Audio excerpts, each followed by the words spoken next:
Menegakkan sunnah, berilmu menurut Al-Quran dan As-Sunnah.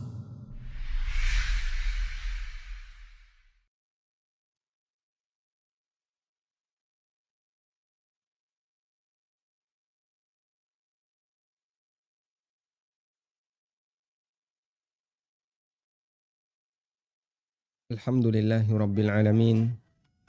Wassalatu wassalamu ala ashrafil mursalin Nabiyyina wa maulana Muhammadin wa ala alihi wa sahbihi ajma'in. Wa ashhadu an la ilaha illallah wahdahu la syarika lah. Wa ashhadu anna Muhammadan abduhu wa rasuluh sallallahu alaihi wa ala alihi wa sahbihi wa sallama tasliman katsira. Thumma amma ba'd. Alhamdulillah, puji syukur kita haturkan kehadirat Allah Azza wa Jal. Kembali di pagi hari ini kita melanjutkan pelajaran kita membahas buku Tafsir Salat. Dan insya Allah kita akan belajar tentang doa iftitah. Bagaimana fikih doa iftitah dan apa saja redaksi doa iftitah. Bagi Anda yang memiliki bukunya, silahkan dibuka halaman 64. Doa iftitah disebut juga dengan doa istiftah, sehingga boleh pakai istilah pertama atau kedua. Yang secara bahasa artinya adalah doa pembuka. Karena doa ini dibaca setelah takbiratul ihram. Kita perhatikan, kaidahnya adalah doa iftitah atau doa istiftah itu dibaca setelah takbiratul ihram untuk semua sholat. Sehingga kalau kita sholat tarawih, doa iftitahnya itu apakah dibaca di rokaat pertama saja ataukah beberapa rokaat selanjutnya. Karena kita sholat tarawih 2 rokaat salam, 2 rokaat salam. Di sholat tarawih yang pertama kita membaca doa iftitah. Yang kedua, apakah perlu membaca doa iftitah? Jawabannya, sholat tarawih pertama dengan yang kedua ini sudah dipisah dengan salam. 2 rakaat salam. Lalu kita berdiri lagi mengerjakan 2 rakaat salam. Berdiri lagi mengerjakan 2 rakaat salam. Sehingga masing-masing terpisah antara satu dengan yang lain. Maka sholat tarawih pertama dengan sholat tarawih yang kedua independen, terpisah. Sehingga doa iftitah bisa kita ulang. Ulama berbeda pendapat mengenai hukum membaca doa iftitah. Dalam kitab fikih 4 madhab dinyatakan doaul iftitahi sunnatun inda thalathatin minal a'immah. Wa khalafal malikiyah faqalu al-mashhur annahu makruh wa ba'duhum yaqulu bal huwa mandub. Doa iftitah hukumnya sunnah menurut 3 imam, Hanafiyah, Syafi'iyah dan Hambali. Berbeda dengan Malikiyah, mereka mengatakan bahwa yang masyhur dalam mazhab Malikiyah doa iftitah hukumnya makruh. Dan sebagian Malikiyah mengatakan doa iftitah hukumnya dianjurkan. Dan tentu saja pendapat yang kuat adalah pendapat jumhur ulama. Dalil mengenai anjuran doa iftitah terdapat dalam hadis dari Abu Hurairah radhiyallahu anhu. Beliau menceritakan, kana Rasulullah sallallahu alaihi wasallam idza kabbara fis shalah. Nabi sallallahu alaihi wasallam ketika selesai takbiratul ihram pada waktu salat, sakata hunaihatan qabla ay yaqra'a. Beliau terdiam sejenak sebelum beliau membaca. Sehingga makmum tidak dengar apa yang dibaca oleh Nabi SAW. Makmum tidak mendengar apa yang dibaca Nabi SAW. Fakultu, kemudian Abu Hurairah bertanya, Ya Rasulullah, bi abi anta wa ummi. Ya Rasulullah, ayah dan ibuku sebagai tebusannya. Ini bukan kalimat sumpah ya. Ini disebut oleh para ulama dengan kalimatul fida. Bukan sumpah. Bi abi anta wa ummi. Ara'aita sukutaka bainat takbiri wal qira'ah. Ya Rasulullah, ketika Anda diam antara takbiratul ihram dengan membaca Al-Fatihah, Anda membaca apa? Ma taqul, apa yang Anda baca? Qala, kemudian Nabi sallallahu alaihi wasallam bersabda, aqulu Allahumma ba'id baini wa baina khatayaya kama ba'adta bainal masyriqi wal maghrib, sampai akhir hadis. Hadisnya riwayat Bukhari Muslim. Sehingga ini menunjukkan bahwasanya Nabi SAW beliau membaca doa iftitah dan bacaan beliau pelan sehingga tidak didengar oleh sahabat, yang itu membuat sahabat bertanya-tanya apa yang dibaca Nabi SAW sebelum beliau atau setelah takbir, sebelum beliau membaca surat. Dan hadis ini dianjurkan, bacaan doa iftitah ini dianjurkan baik bagi imam maupun makmum dengan dibaca pelan. Demikian pula orang yang sholat sendirian. Dan ini berlaku untuk semua sholat, baik yang wajib maupun yang sunnah. Ada orang yang bertanya, apakah kita juga perlu membaca doa iftitah ketika sholat Idul Fitri dan Idul Adha? Yang di sana kita melakukan banyak takbir. Allahu Akbar, Allahu Akbar, Allahu Akbar. Takbir di rakaat yang pertama 7, rakaat yang kedua 5. Tumo, pitu limo. Gitu ya. Kalau kita perlu membaca doa iftitah, terus di mana doa iftitahnya? Jawabannya, kita juga dianjurkan untuk membaca doa iftitah di sholat ini. Dan doa iftitahnya kita baca setelah takbiratul ihram. Jadi kaidahnya doa iftitah dibaca setelah takbiratul ihram. Allahu Akbar. Anda bisa baca doa iftitah yang pendek, terus takbir tambahan. Allahu Akbar, Allahu Akbar, Allahu Akbar sebanyak 7 kali rakaat pertama dan 5 kali rakaat yang kedua. Hanya saja untuk sholat jenazah tidak dianjurkan untuk membaca doa iftitah, karena dalam sholat jenazah kita dianjurkan untuk banyak mendoakan mayit. Sehingga sholatnya dibuat ringan, tidak ada ruku, sujud, dan tasyahud, tapi fokus mendoakan mayit. Selanjutnya, makmum masbuk tidak perlu membaca doa iftitah. Makmum masbuk, bukan makmum ya. Bukan makmum biasa, tapi makmum yang masbuk. Untuk makmum masbuk yang ketinggalan tidak perlu membaca doa iftitah. Keterangan ini bukanlah saran agar doa iftitah ditinggalkan secara total ketika menjadi makmum. Keterangan ini memberikan kesimpulan jika waktu yang dimiliki oleh makmum itu terbatas karena imam sebentar lagi mau ruku, maka sebaiknya makmum mendahulukan yang wajib daripada yang sunnah. Karena kita punya kaidah, apabila ada benturan antara yang wajib dengan yang sunnah, maka dahulukan yang mana? Yang wajib. Salah satunya di sini. Ketika makmum masbuk bergabung, Allahu Akbar, bergabung dia. Dan dia paham, ini sebentar lagi imam akan ruku. Misalnya sholat duhur atau sholat asar. Maka dalam posisi seperti itu, tidak dianjurkan baca doa iftitah. Sebaiknya baca apa? Al-Fatihah.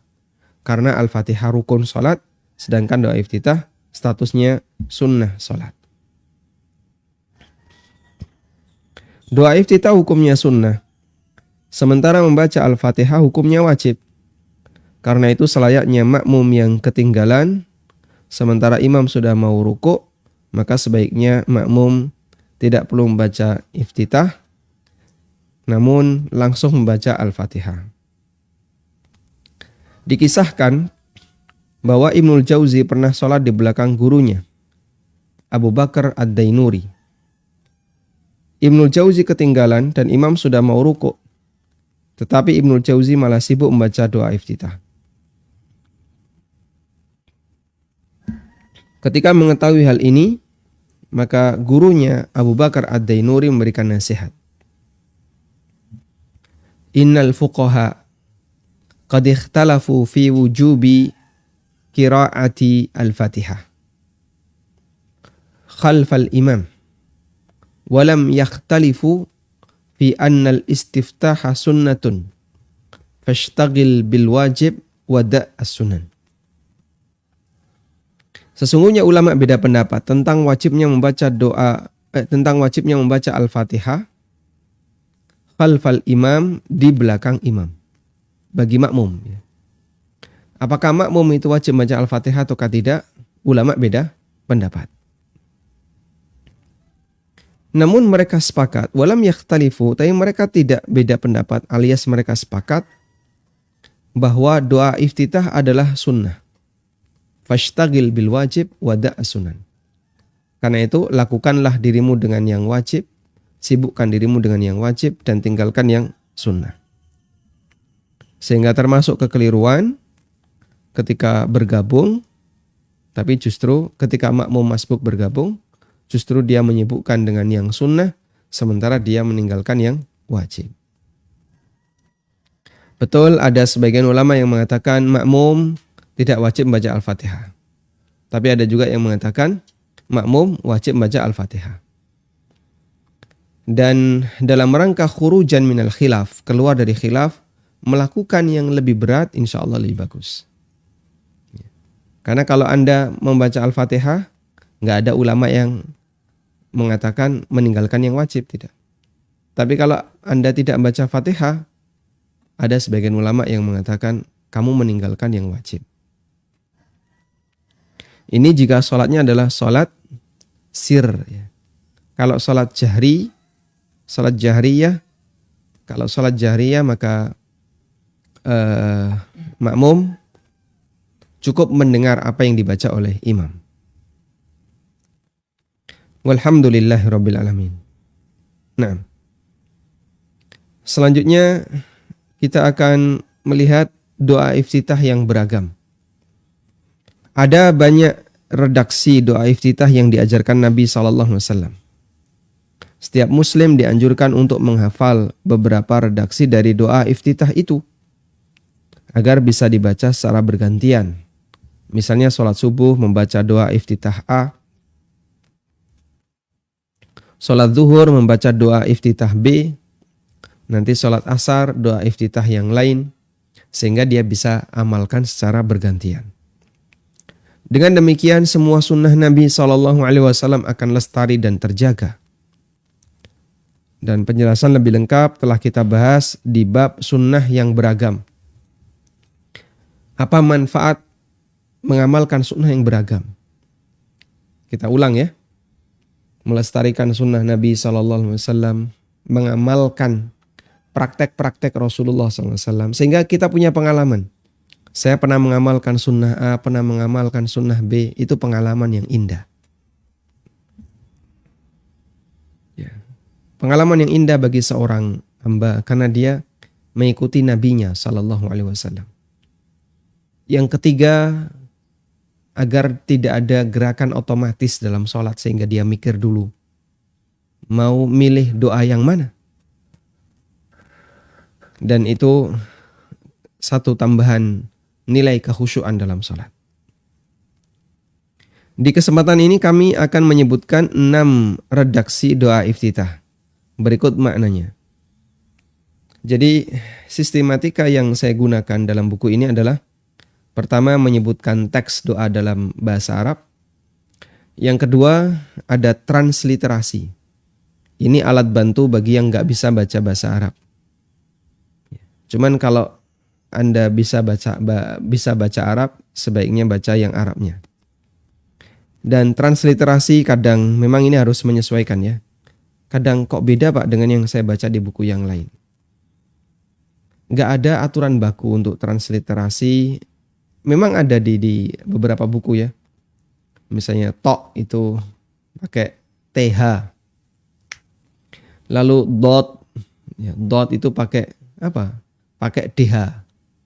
Nanti dot saudaranya tok itu pakai ZH.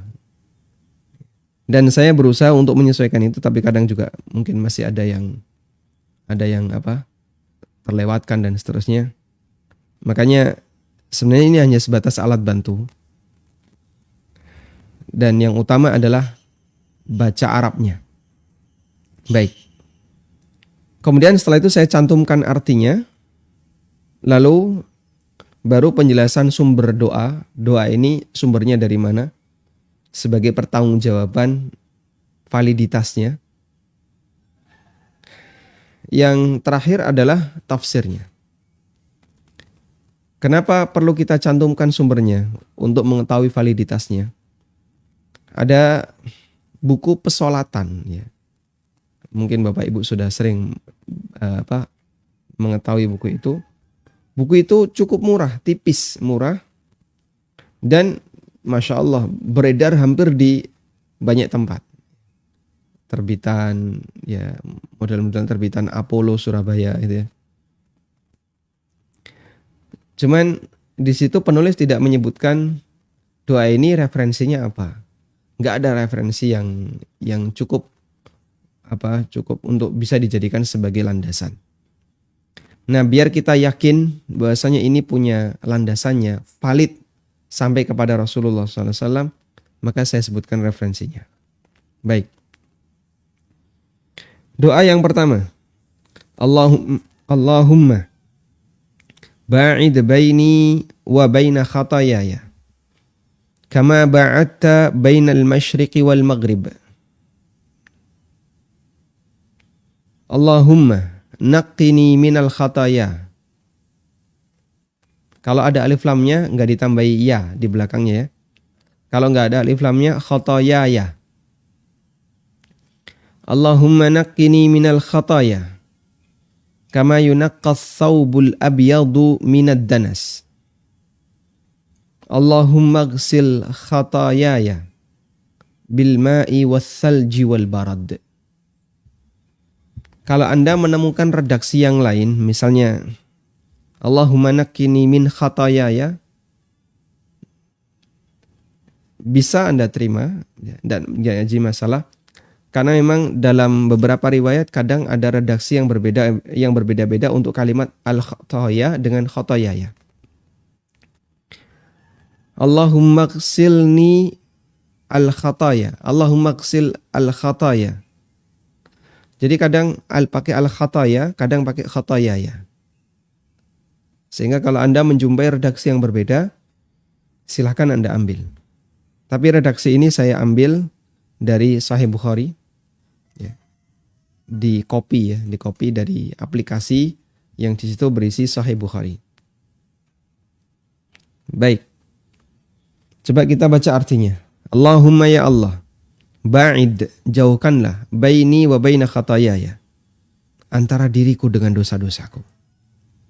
Kama ba'adta bainal masyriqi wal maghrib, sebagaimana engkau menjauhkan antara timur dan barat. Masya Allah. Timur dan barat gak bakalan mungkin ketemu. Allahumma naqqini, ya Allah bersihkanlah diriku, minal khataya, dari dosa-dosa. Kama yunaqqas thawbul abyadu minad danas, sebagaimana pakaian yang putih dibersihkan dari kotoran. Dan pakaian yang putih kalau dibersihkan dari kotoran, ketemu kotoran dikit kelihatan. Lalu dibersihkan lagi. Ketemu kotoran lagi dikit kelihatan, kemudian dibersihkan lagi. Allahumma ghsil khatayaya bil ma'i was salji wal barad. Ya Allah, cucilah dosa-dosaku bil ma'i, dengan menggunakan air, was salji, salju, wal barad, dan air dingin. Nah, selanjutnya kita akan lihat sumber doa. Doa ini nanti kita akan lihat tafsirnya ya. Di sini saya belum menafsirkan. Kenapa kok mencucinya pakai air dingin, pakai salju, pakai air? Padahal mencuci yang kotorannya itu berat, biasanya pakai apa? Air panas. Bukan pakai obeng ya. Pakai air panas ya. Mencuci kok kotorannya itu kotoran yang susah, itu biasanya cara nyucinya menggunakan air panas. Tapi kenapa kok di sini pakai air dingin? Insya Allah nanti kita bahas ya. Kemudian kita baca tafsir doa. Sistematika yang saya gunakan dalam tafsir doa adalah cuplikan kalimat, kemudian arti, lalu penjelasan ulama kalau ada, dan kalau tidak ada adalah penjelasan tafsirnya.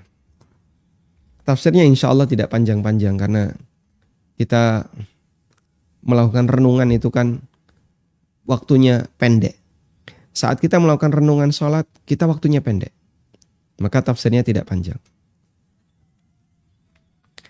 Kalimat Allahumma ba'id baini wa baina khatayaya. Ya Allah, jauhkanlah diriku dengan dosa-dosaku. As-San'ani menjelaskan dua makna untuk kalimat ini. Yang pertama adalah jauhkanlah aku dengan hukuman karena dosa-dosaku. Ya Allah, jauhkanlah aku dengan azab dosa-dosaku. Makna yang kedua adalah halangi aku agar tidak terjerumus ke dalam dosa atau tidak mendekatinya. Sebagaimana engkau jauhkan antara timur dengan barat. Sehingga kita bisa memahami bahwa penjelasan As-San'ani makna Allahumma ba'id baini wa baina khatayaya ada dua. Pertama, jauhkan aku dari sebab azab. Yang kedua adalah jauhkan aku dari azab. Sebab azab adalah dosa. Dan azab sebabnya, sebab azab adalah dosa. Sehingga jauhkan aku dari dosa-dosaku. Dalam arti, hindarkan aku dari perbuatan dosa. Yang kedua adalah jauhkan aku dari akibat dosaku. Jika aku sudah melakukan perbuatan dosa, jauhkan aku darinya agar aku tidak dihukum. Disebabkan karena dosa-dosaku. Masya Allah ya. Kita kalau paham seperti ini lalu kita ingat saat sholat. Maka dalam membaca Allahumma ba'id baini wa baina khatayaya. Kita renungkan, mengingat dosaku banyak. Jauhkanlah aku dari potensi hukuman disebabkan karena dosaku. Kata As-San'ani, ay ba'id baini wa baina jazaiha. Wa yahtamilu halun baini wa baina mawaqi'ati dzunub bi altafika hatta la uqarribuha. Maksudnya adalah jauhkan antara diriku dengan balasan akan dosaku. Bisa juga dimaknai halangi. Halli baini, halangi antara diriku wa baina muwaqa'ati dzunub, dan antara terjerumus ke dalam dosa. Bi altafika, dengan kelembutanmu ya Allah, hatta la uqarribuha, sehingga aku tidak mendekatinya. Kama ba'adta bainal masyriqi wal maghrib, sebagaimana engkau jauhkan antara diriku, sebagaimana engkau jauhkan antara timur dengan barat. Timur dan barat selamanya tidak akan pernah bertemu. Sehingga kita meminta dijauhkan dari dosa sepanjang hidup kita yang sama sekali tidak akan bertemu. Masya Allah. Dosa itu beraneka ragam atau satu ragam? Beraneka ragam.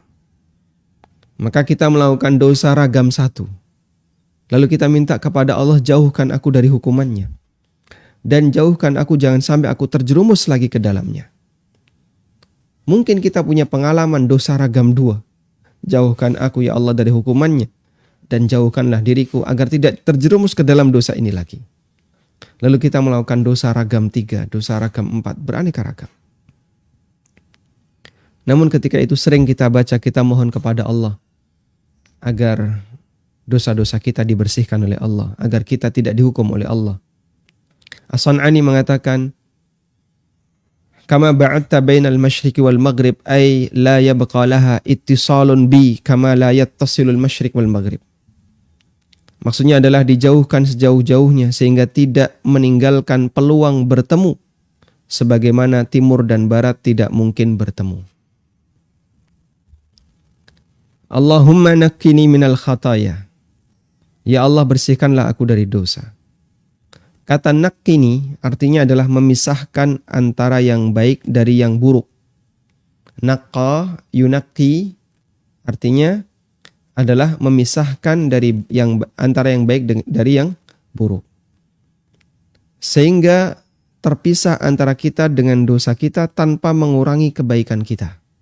Masya Allah. Kita ulang ya. Kenapa pakai kata nakini?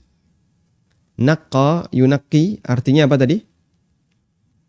Dalam Nihaya fi Gharibil Hadis karya Ibnu Athir artinya adalah memisahkan antara yang baik dengan yang buruk. Sehingga nakini minal khataya, bersihkanlah dosa-dosaku.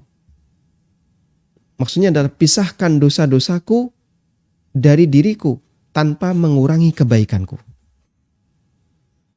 Kadang ada kotoran ya, yang dia ketika dibersihkan tidak bisa, tetap nempel terus. Akhirnya dia apakan?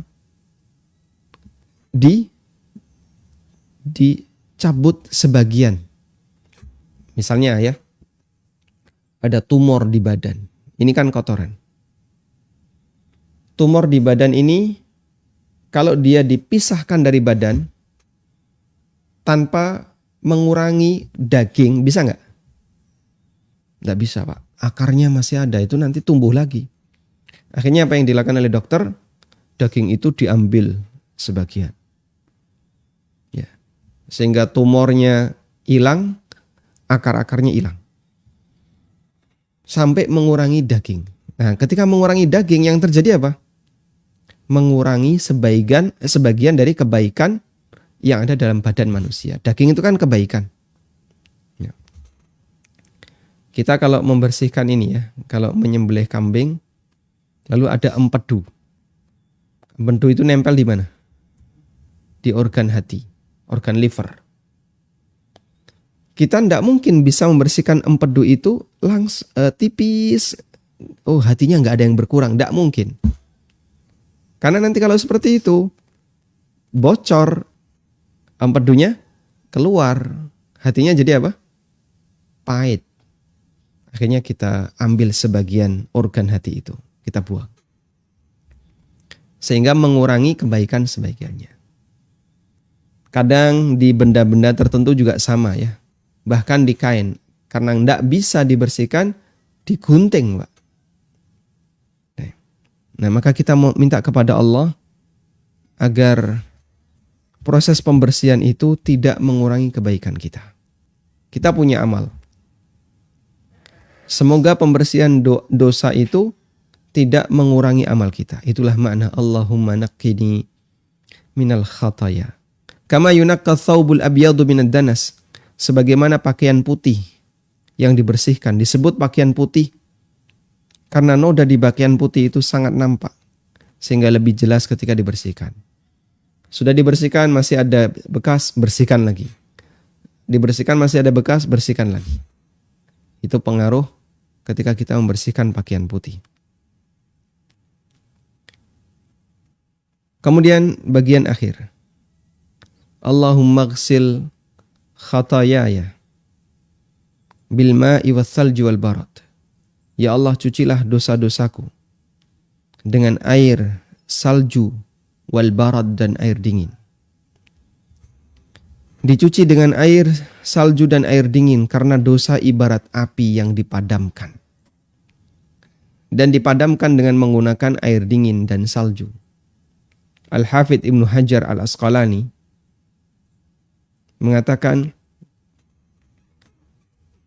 ja'ala al-khataya bimanzilatin nar likauniha tuaddi ilaiha fa'abbara an itfa'i hararatiha bil ghusli ta'kidan fi itfa'iha wa balagha fihi bisti'malil mubarradat tarqiyan 'anil ma' ila abradi minhu wa wasalj. Nabi SAW menjadikan dosa sebagaimana api. Likauniha tuaddi ilaiha. Karena dosa mengantarkan orang kepada api neraka. Fa'abbara an itfa'i hararatiha. Dan beliau menyebutkan cara memadamkan panasnya dengan cara bil ghusli, dicuci. Agar lebih cepat padamnya. Ta'kidan fi itfa'iha. Agar lebih cepat padamnya. Wa balagha, dan beliau lebihkan fihi, dalam proses pencucian itu, bisti'malil mubarradat, dengan menggunakan yang paling dingin.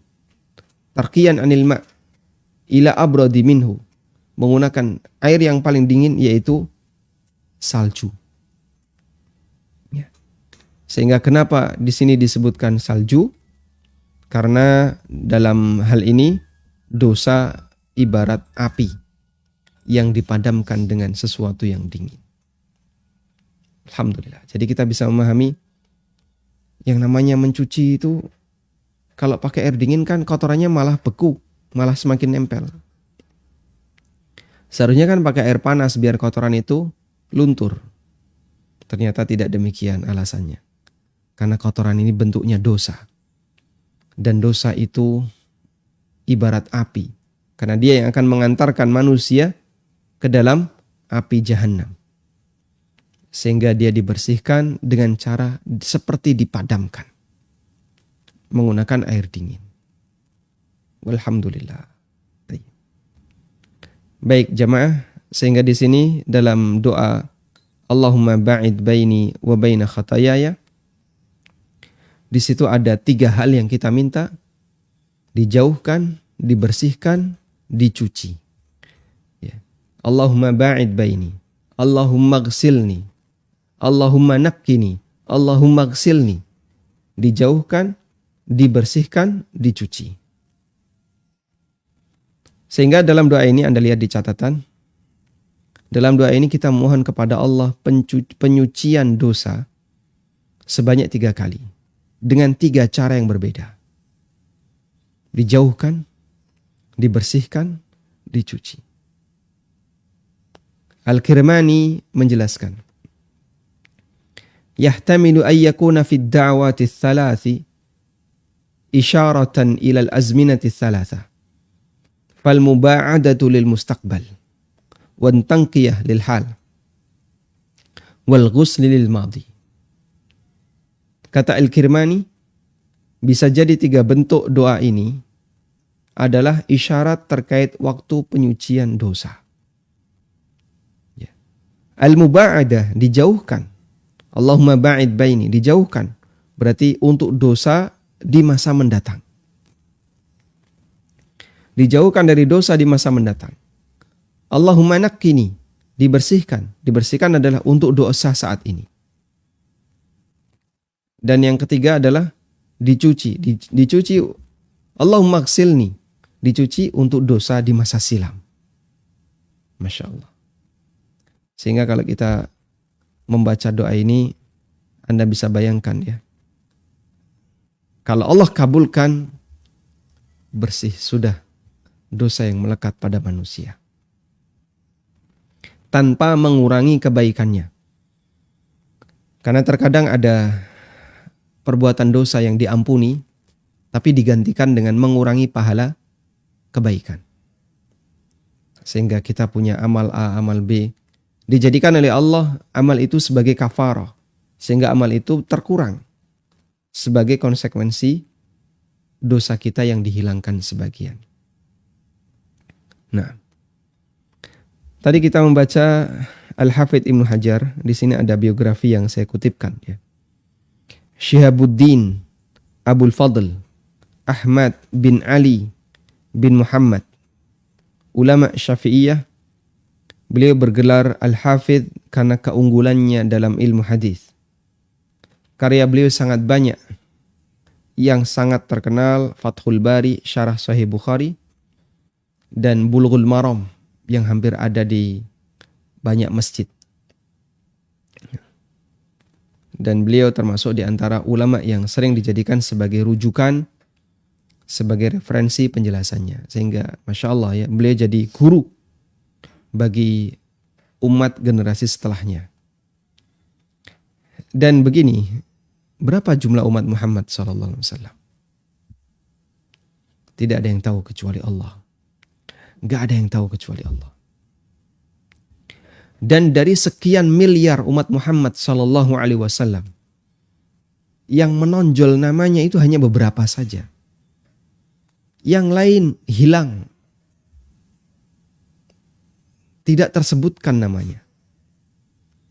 Dan dari sekian miliar itu yang jadi ulama sekian juta. Tapi dari sekian juta yang unggul hanya sekian orang. Maka di kalangan umat Muhammad SAW yang namanya sering disebut cuman itu saja. Ibaratnya begini ya, Anda bayangkan. Anda di sekolah, di sebuah alma mater, yang jumlah siswanya ribuan misalnya. Tapi nama yang sering disebut cuman itu saja.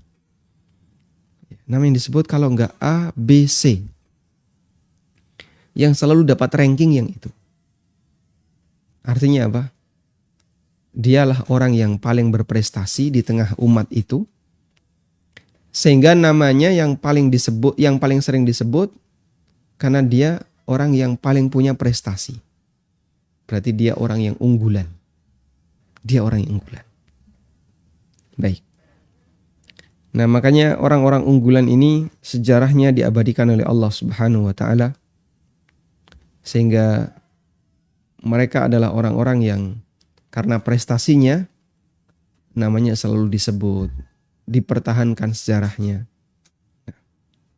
Wallahu alam. Tayyib, kemudian redaksi doa yang kedua. Subhanakallahumma wa bihamdika wa tabarakasmuka wa ta'ala jadduka wa la ilaha ghairuka. Sebelumnya kami minta kepada jamaah hafalkan besok.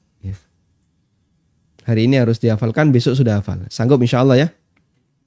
Kalau Allahumma ba'id baini wa baina khatayaya, bagi yang sekolah di Muhammadiyah insyaAllah hafal. Karena sudah terbiasa ya. Kalau yang di Al-Ma'arif enggak tahu.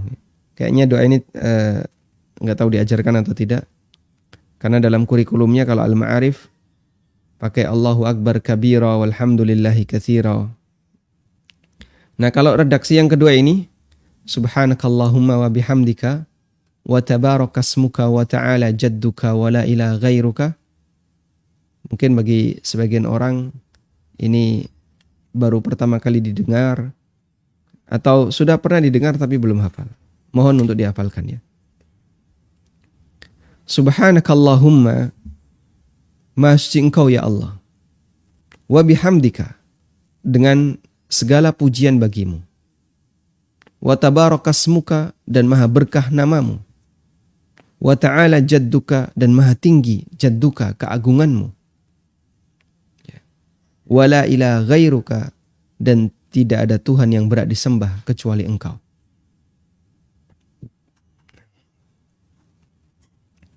Tentang sumber doa ini berdasarkan hadis dari Aisyah radhiyallahu anha. Beliau mengatakan, "Kana Rasulullah sallallahu alaihi wasallam idza iftataha as-salata qala subhanakallahumma," sampai akhir hadis. Nabi sallallahu alaihi wasallam ketika membaca doa iftitah, beliau mengucapkan kalimat subhanakallahumma wa bihamdika wa tabarakasmuka wa ta'ala jadduka. Sekarang kita akan lihat tafsir doa. Kalimat subhanakallahumma wa bihamdik. Maha suci Engkau ya Allah dengan segala puji bagimu. Al-Qadhi Iyad. Beliau seorang faqih, ahli sejarah, Al-Qadhi dalam mazhab Malikiyah.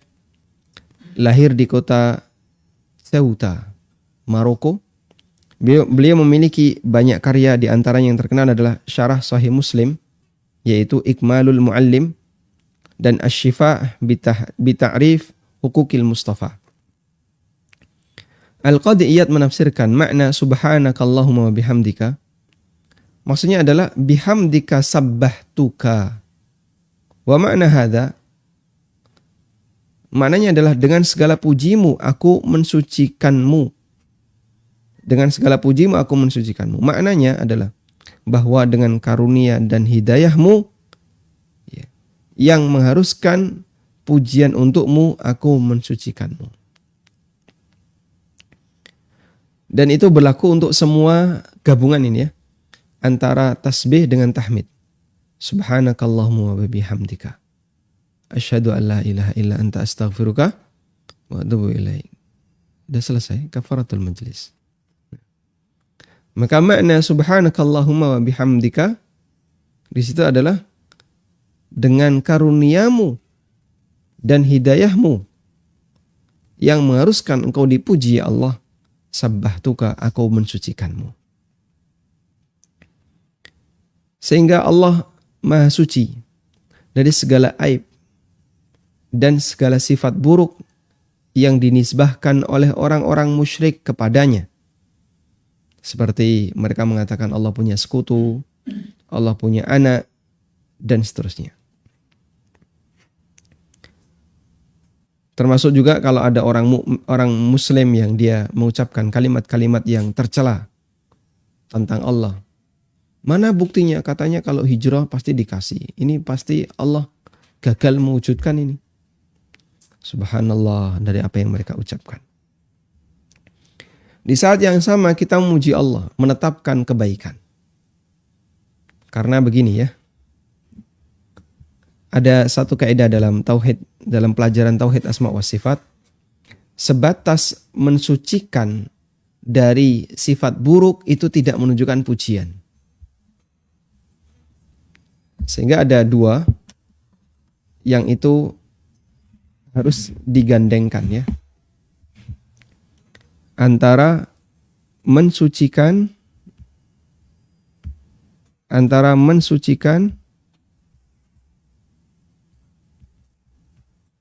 menyucikan atau mensucikan? Enggak apa-apa ya. Mensucikan dengan memuji. Sebatas mensucikan itu tidak menunjukkan pujian. Makanya untuk Allah ini harus digandengkan. Ini digandengkan. Sehingga agar lebih sempurna dalam memberikan pujian. Sehingga kalau orang mengatakan tidak, lalu diiringi dengan sifat tercela, itu tidak menunjukkan pujian. Pak Ijo itu tidak goblok misalnya. Pak Ijo itu tidak bodoh. Pak Ijo itu tidak apa lagi misalnya. Tidak buta. Pak Ijo tidak apa lagi. Tidak jelek misalnya. Dan seterusnya misalnya. Jadi di depan ada kata tidak, kemudian lanjutannya adalah sifat-sifat jelek. Apakah ini pujian untuk Pak Ijo? Jadi kowe iki ora goblok. Itu pujian enggak? Pujian enggak? Bukan ya? Ya, tapi orang pinter. Nah, gitu kan? Tidak bodoh tapi tidak pinter. Dia itu tidak buta. Cuman merem. Nah, senengannya turu merem. Dia itu enggak jelek, cakep enggak itu? Tadi ada lelaki yang melamar. Dia sih enggak jelek. Tapi kurang ganteng kan gitu. Sehingga sebatas menyebutkan sifat, mensucikan dari sifat-sifat kekurangan itu tidak menunjukkan pujian. Maka pasangannya harus ada pujian. Pasangannya harus ada pujian untuk Allah Subhanahu wa taala. Harus diiringi dengan pujian. Tembok ini tidak zalim. Tembok ini tidak zalim. Tembok tidak zalim enggak? Ya tidak. Tapi kan dia enggak bisa mukul. Ya. Kursi ini tidak zalim. Ya tidak. Dia enggak bisa. Tapi dia enggak bisa. Tidak punya sifat kesempurnaan yang lain. Makanya digabungkan. Sehingga ketika kita menyebut Allah Ta'ala tidak bodoh. Tapi dia sempurna ilmunya. Allah Ta'ala tidak buta. Dan dia maha melihat, sempurna penglihatannya. Allah tidak budak dan dia maha mendengar, sempurna dalam mendengar. Allah tidak zalim, tapi dia zat yang maha adil dan sempurna keadilannya. Dan begitu seterusnya. Makanya itu digabungkan sehingga kita mengucapkan subhanallahi wa bihamdi. Subhanallahi wa bihamdi. Nabi SAW mengatakan, kalimatan. Ya, ada dua kalimat yang dia yuhibbuhur rahman, dicintai oleh ar-Rahman. Ya. Kemudian ahabbu indar rahman, thaqilatani fil mizan, khafifatani fil lisan, habibatani ila rahman. Dua kalimat yang ringan di lisan, berat di timbangan, tapi dicintai oleh ar-Rahman. Subhanallahi wa bihamdihi, subhanallahi al-azim. Sangat disayangkan kalau kita lewatkan kesempatan ini. Sehingga perbanyak mengucapkan subhanallah wa bihamdi, subhanallah wa bihamdi. Karena di situ mengandung dua hal, mensucikan Allah, dan yang kedua adalah menetapkan pujian untuk Allah Subhanahu wa taala. Wallahu alam. Baik. Untuk tafsir potongan lanjutannya akan kita baca di pertemuan berikutnya. Wassallallahu ala nabiyyina Muhammadin wa ala alihi wa sahbihi wasallam. Donasi pembangunan Madinah Islamic Primary School Unit Kerajaan Yayasan Amal Abadi Indonesia yang dibina oleh Ustadz Aminur Bait STBA Hafizahullah saat ini tengah membangun gedung sekolah dasar Tahfizul Quran Madinah Islamic Primary School atau STTQ MIPS Unit Kerajaan. Gedung ini dibangun di atas tanah seluas 646 meter persegi. Perkiraan biaya untuk pembangunan tahap pertama mencapai 2,6 miliar rupiah. Salurkan donasi Anda untuk pembangunan STTQ MIPS melalui rekening atas nama Yayasan Amal Abadi Indonesia, Bank Mandiri Syariah di nomor rekening 7441049999. Konfirmasi dan info donasi hubungi 082 12345 7441. Jazakumullahu khairan. من ذا الذي يقرض الله قرضا حسنا فيضاعفه له وله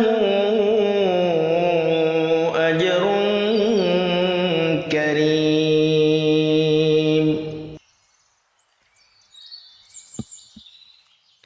Walhamdulillahirrabbilalamin. Silahkan bagi Anda yang mau bergabung. Baik, silahkan. Waalaikumsalam warahmatullahi wabarakatuh. Nah. Saya Ibu Suryana dari Langsa, Aceh, Ustaz. Nah, Mau bertanya, saya sedang sholat wajib atau sholat sunat, lupa ayatnya, sambungannya gitu. Ustaz. Sudah berusaha lagi, tidak selesai. Apakah harus diganti dengan surat lain atau boleh ditinggalkan gitu? Kita langsung rukuk gitu, Ustaz. Demikian saja, Ustaz. Assalamualaikum warahmatullahi wabarakatuh. Waalaikumsalam warahmatullahi wabarakatuh. Ketika lupa membaca surat yang bukan Al-Fatihah, kalau Al-Fatihah jangan sampai lupa ya. Tapi kalau setelah Al-Fatihah Anda lupa ketika membaca surat dan sudah berusaha diulang dari awal, tetap saja mentok sampai di situ, diulang lagi mentok sampai di situ. Kok ini nggak terbongkar-bongkar salahnya ini? Maka ada dua pilihan. Pertama, langsung ruku, silahkan. Boleh. Yang kedua, kalau misalnya ibu masih menghendaki untuk memperpanjang berdiri, boleh memilih surat yang lain. Ya, sehingga misalnya membaca surat Inna a'tayna kal kautsar Fasolli li rabbika. Sudah. Fasolli li rabbika. Apa ini ya? Akhirnya kita ganti yang lain.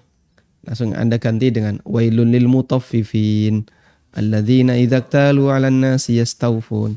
Silahkan ya. Sehingga nanti jadi lebih panjang. Nah, wallahu a'lam. Assalamualaikum. Waalaikumsalam warahmatullahi. Silahkan. Waalaikum barakallah.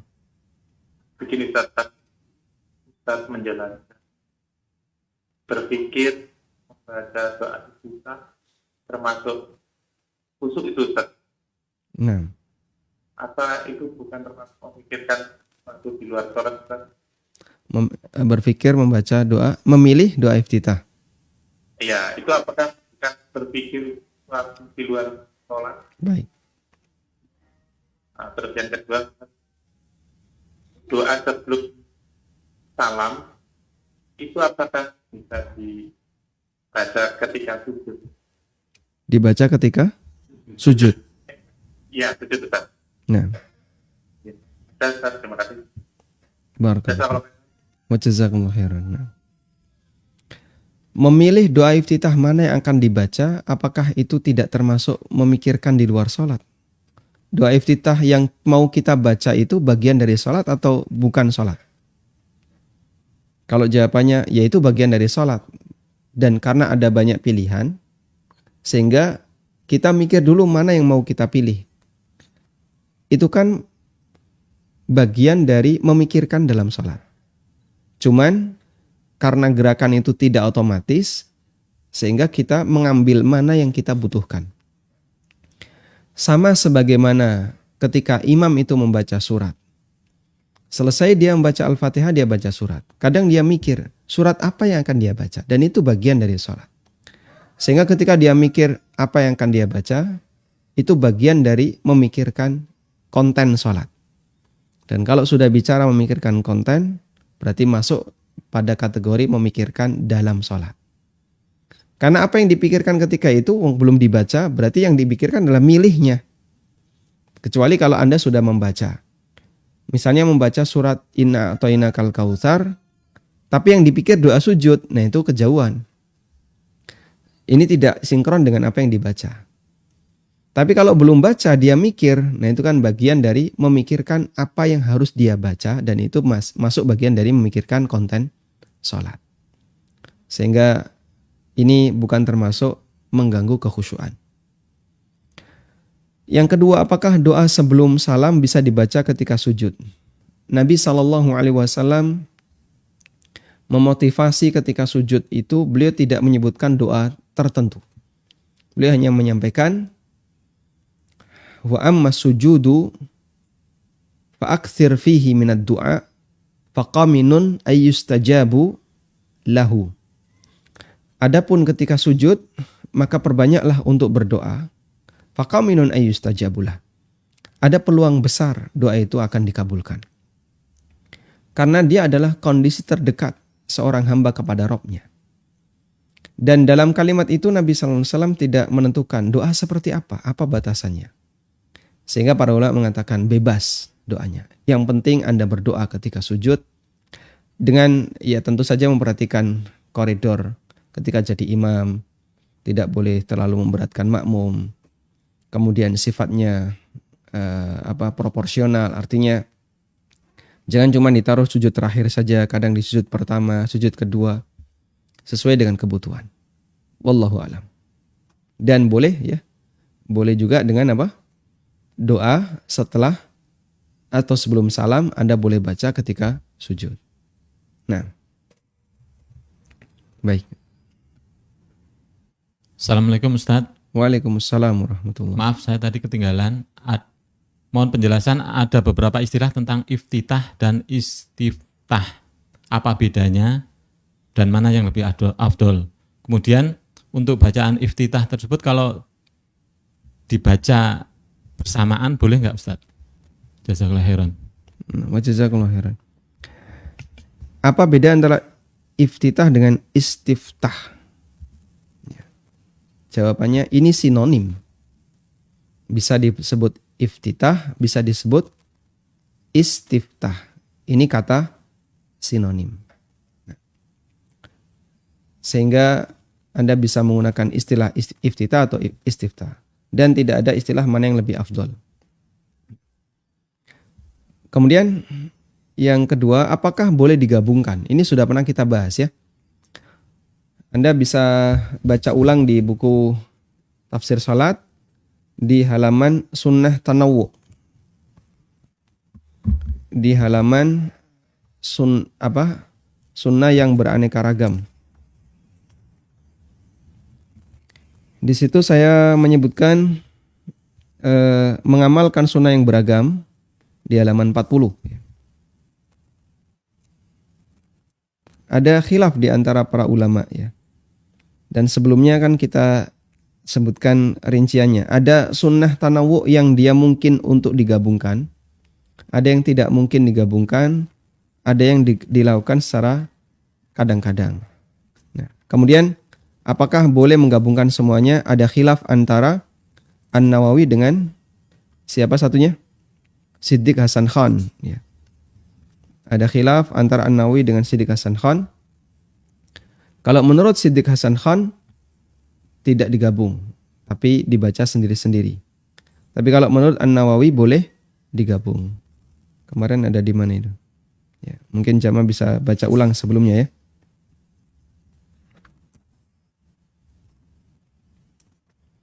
Baik, ada di halaman 43, 44, 45. Sehingga jawaban untuk pertanyaan Anda ada di buku ya, tentang apakah itu boleh digabungkan ataukah tidak. Dan yang rajih kemarin adalah pilih salah satu. Wallahu a'lam. Silahkan. Waalaikumsalam warahmatullahi. Saya mau tanya, ini kalau sebatas apa sih baca sir itu dalam sholat? Sebab kalau hanya gerakan bibir, itu kadang pikiran suka kemana-mana gitu, Ustaz. Jadi batasan sir itu seperti apa? Apakah suaranya saya dengar sendiri atau bagaimana? Kemudian satu lagi, ada fadilah baca Al-Quran, satu hurufnya itu 10 kebaikan. Maksudnya di sini, apakah nanti kelak kita akan ditakdirkan oleh Allah untuk melakukan 10 kebaikan atau bagaimana? Untuk satu huruf Al-Quran itu 10 kebaikan. Baik. Ya, Barakallahu fikum. Untuk batasan sholat sir, lawannya adalah jahar. Kalau jahar, dia dikeraskan dengan tujuan agar bisa didengar oleh orang yang berada di sekitarnya. Semakin jauh jangkauan suara makin bagus. Itulah jahar fungsinya. Sedangkan untuk sir, sholat yang suaranya dipelankan, tapi ditoleransi. Ditoleransi untuk yang keluar suaranya dan bisa didengarkan sendiri. Sehingga nggak jadi masalah ketika Anda melakukan sholat, kemudian bacanya sir dan Anda mendengarkan sebagian dari bacaan sholat Anda itu, ya, insya Allah tidak masalah. Namun dengan pertimbangan ya, kalau Anda sholat jamaah di posisi sebagai makmum, lalu umi-umi seperti itu ada suara yang terdengar dan itu bisa mengganggu jamaah sebelah, maka jangan Anda lakukan. Misalnya Anda baca Alhamdulillahirabbil alamin Ar-Rahmanur Rahim Maliki Yaumiddin. Jamaah sebelah juga membaca itu. Nanti Anda akan saling tabrakan. Ganggu, bisa jadi orang itu terganggu, maka sebaiknya tidak Anda lakukan, sehingga cukup baca dengan umi-umi tanpa keluar suara. Paling kalau keluar suara ya, itu paling suara-suara seperti itu insya Allah tidak masalah. Kemudian yang kedua tadi apa?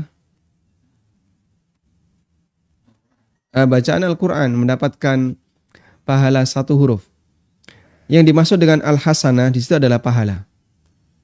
Nabi SAW bersabda, "Man qara'a harfan min kitabillahi falahu hasanatun. Wal hasanatu bi asyri amthaliha." Barang siapa yang membaca satu huruf dari Al-Quran, maka dia mendapatkan satu hasanah. Dan satu hasanah dilipatkan 10 hasanah. Dan itu berdasarkan dalil dalam Al-Quran. Allah Subhanahu wa ta'ala mengatakan dalam Al-Quran,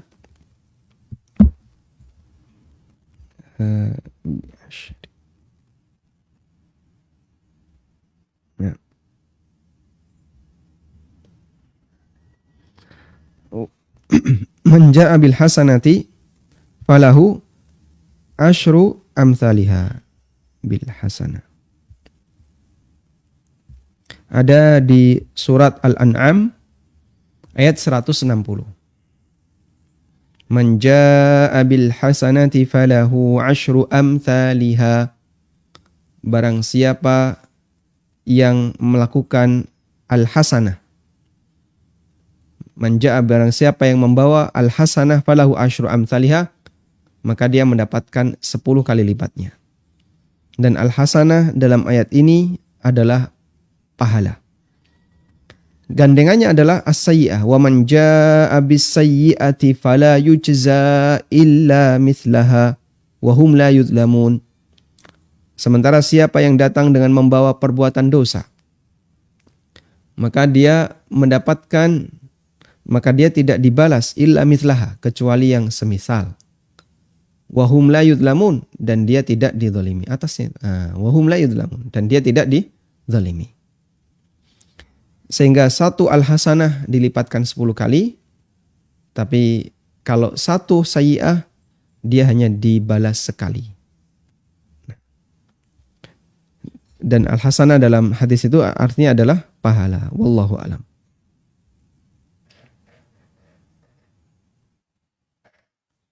Assalamualaikum Ustaz.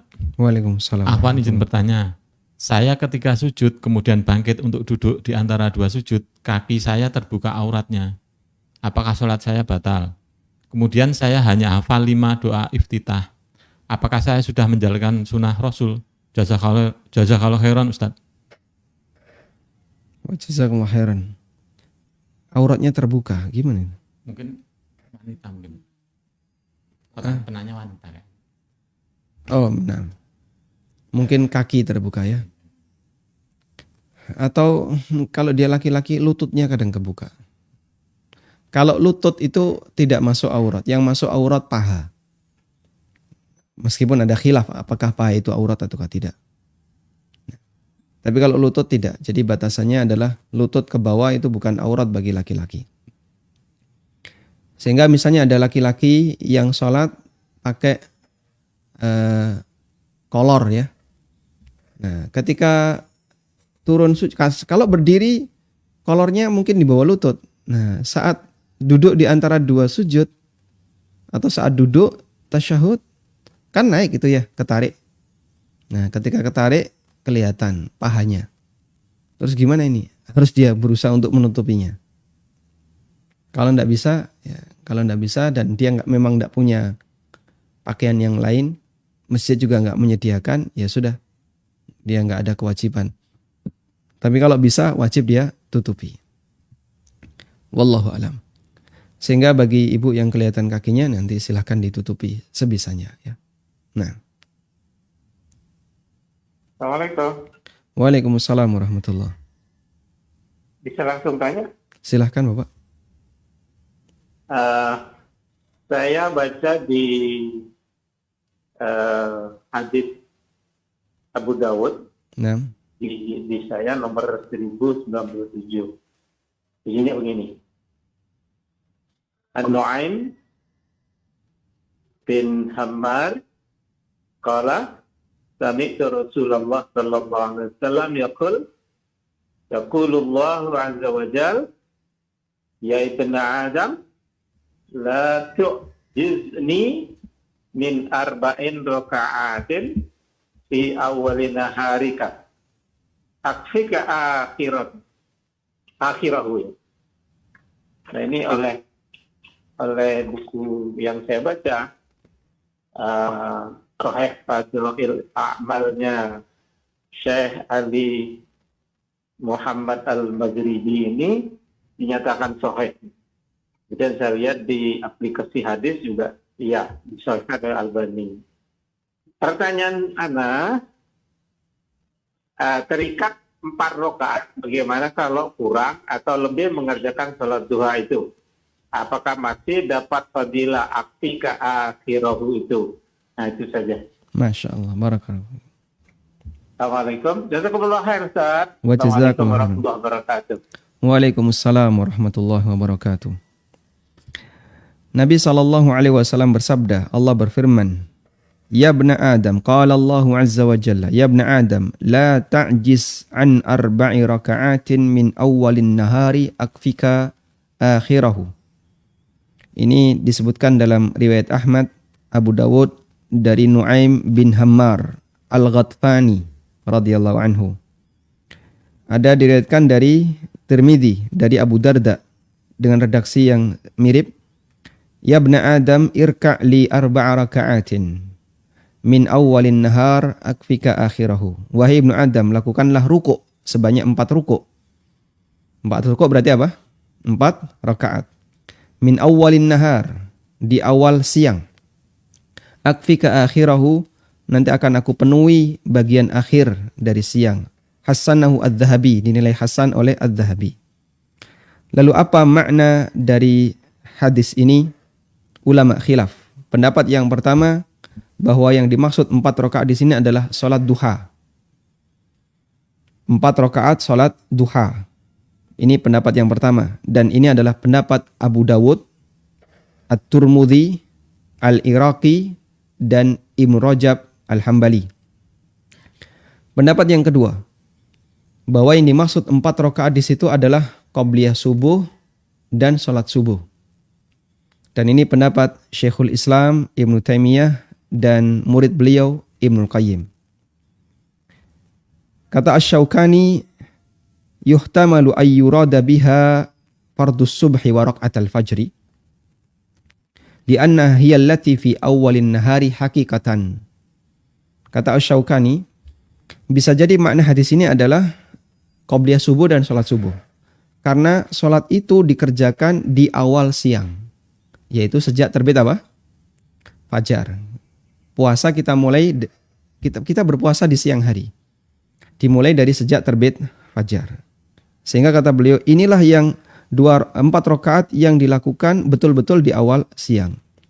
Wa yakunu ma'nahu ka qaulihi sallallahu alaihi wasallam man shalla subha fa huwa fi dhimmatillah. Sehingga maknanya seperti firman Nabi, seperti sabda Nabi sallallahu alaihi wasallam, siapa yang salat subuh maka dia berada dalam tanggungan Allah. Dia berada dalam tanggungan Allah. Kemudian makna akfika akhirahu, aku penuhi di akhir siangmu. Maknanya yang pertama adalah Allah memberikan penjagaan dari potensi keburukan di akhir siang. Ya. Sehingga penjagaan itu menyebabkan dia tidak mendapatkan madarat, tidak mendapatkan potensi bahaya terhadap agama dan dunianya. Wa qala al-Iraqi, kata al-Iraqi, yuhtamalu kifayatuhu minal afati au minadz-dzuhub. Bisa jadi maknanya adalah Allah akan cukupkan dia sehingga dia terjaga dari potensi bahaya atau terjaga dari perbuatan dosa. Sehingga yang dimaksud Allah penuhi bagian akhir siangnya adalah Allah jaga dia di akhir siang. Baik dari potensi yang membahayakan dunianya maupun dari potensi bahaya yang membahayakan agamanya, yaitu perbuatan dosa. Nah, cuman kadang orang kan mikirnya, oh ini rezeki. Sehingga ketika kamu sholat duha 4 rakaat, nanti kamu dicukupi oleh Allah rizkinya di akhir siang. Yaitu cara berpikir orang Indonesia ya. Duha sama dengan rezeki. Sehingga nek kowe rezekimu arep lancar, sholat duha, rajin sholat duha. Akhirnya yang jadi motivasi itu sholat duha untuk dapat rezeki. Dia nggak membayangkan keterangan ulama bahwasanya yang dimaksud Allah akan cukupi kebutuhannya di akhir siang, maksudnya adalah Allah jaga dia dari segala potensi bahaya, baik yang membahayakan agama maupun yang membahayakan dunianya. Wallahu a'lam.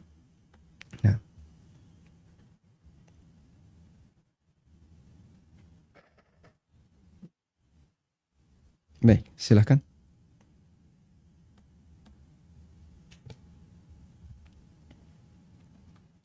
Ustadz, bagaimana hukumnya sholat dengan takbir yang kalimat akbarnya dipanjangkan? Apakah sholatnya sah? Jazakallahu khairan. Yang dipanjangkan apanya? Akbar. Allahu Akbar. Allah beduk ini artinya ya. Kita sudah belajar ini. Apakah sholatnya sah? Takbirnya batal. Kalau takbir batal berarti dia dianggap belum memasuki sholat. Sehingga sholatnya batal. Nah, harus diulang. Silahkan. Waalaikumsalam warahmatullahi wabarakatuh. Silahkan. Kebanyakan kita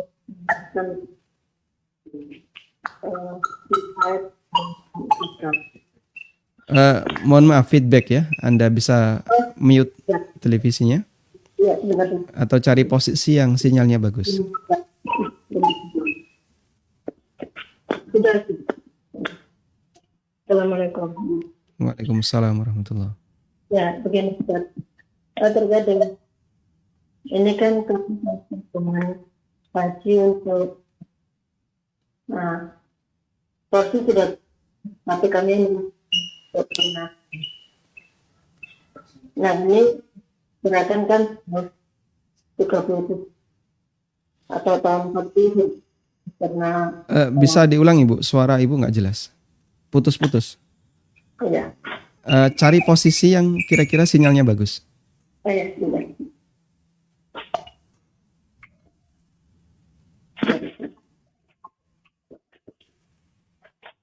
Sudah, Ustaz. Baik, silakan. Dicoba dulu.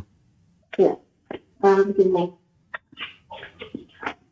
Saya kan punya tabungan haji untuk anak-anak.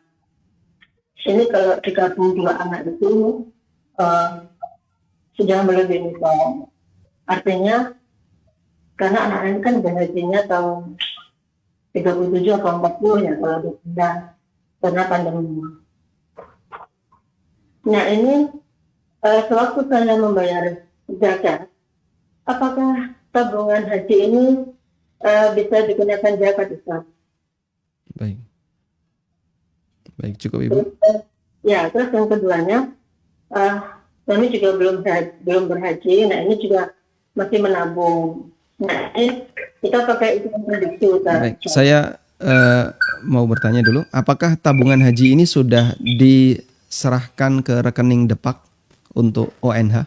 Sudah. Sudah. Cuman kan perhitungan saya kalau tahun 40 itu kurang lebih sampai 100 juta gitu. Nah sementara ini kalau saya gabung dua tabungan ini itu sudah mencapai nisab gitu. Apakah tabungan haji ini untuk anak-anak ini yang rencana tahun 40 ini itu dikenakan zakat? Baik. Ya. Baik, cukup. Ya, terima kasih Ustaz. Nah. Assalamualaikum. Waalaikumsalam warahmatullahi wabarakatuh. Jadi memang untuk tabungan haji itu ada beberapa tahapan ya, status posisi uang itu. Yang saya pahami dari beberapa keterangan, pertama adalah tahap menabung. Tahap menabung itu uang kita sebenarnya sedang ditampung sementara dan itu masih memungkinkan untuk kita tarik. Jika dana itu kurang dari 25 juta, sehingga misalnya Anda datang ke bank, saya mau nabung dulu di bank syariah misalnya.